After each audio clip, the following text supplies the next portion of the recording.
Hello viewers, তোমরা কারা কারা এক দিওয়ানি কি দিওয়ানিয়াত মুভিটা দেখেছো আমাকে কমেন্টে অবশ্যই বলো। আমরা কদিন আগে গেছিলাম এই মুভিটা দেখতে। আমাদের শো টাইম ছিল 3:30-তে। আমরা 3টের সময় এসে বসে বসে ল্যাদ খাচ্ছি, কারণ এই মহারানী তখন এসে পৌঁছায়নি।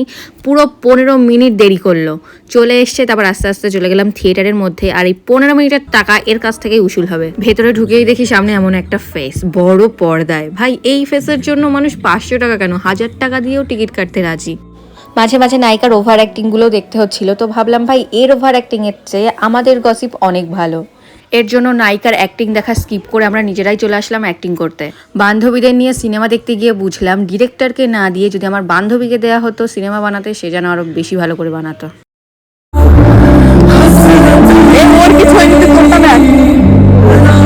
বইটা যেটুকু সময় দেখেছি নায়িকাকে গালাগালি দিতে দিতেই কেটে গেছে।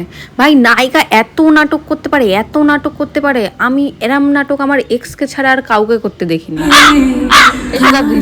এই মেয়ের নামে কিছু একটু বলো। আমার কাছে জিজ্ঞেস করে জুতো থাকলে ছুঁড়ে মারতাম ওর মুখে।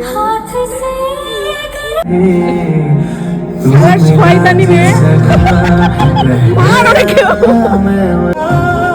এবার নাটক মারাবে। খোপড়ি তোর শালিকা খোপড়ি। নাও মুভি দেখা শেষ হলো। মুভিটা সত্যিই খুব ইমোশনাল ছিল। আমরা খুব কষ্ট পেয়েছি, সেটা হয়তো আমাদের ফেস দেখেই বোঝা যাচ্ছে। বাইরে এসেও সেই কষ্ট আর কমছে না। এর জন্য আমরা চিকেন রোল অর্ডার দিলাম, যাতে কষ্টটা একটু কম হয়। খাওয়ার শেষে সব ডিরেক্টররা মিলে একটা সিরিয়াস মিটিং করলো যে সিনেমা আরও কি করে ভালো করা যায়। এই মিটিং চলমান থাকুক, আর আপনারা প্লিজ একটা লাইক করে যাবেন। আর কেমন হয়েছে আজকের ভিডিও অবশ্যই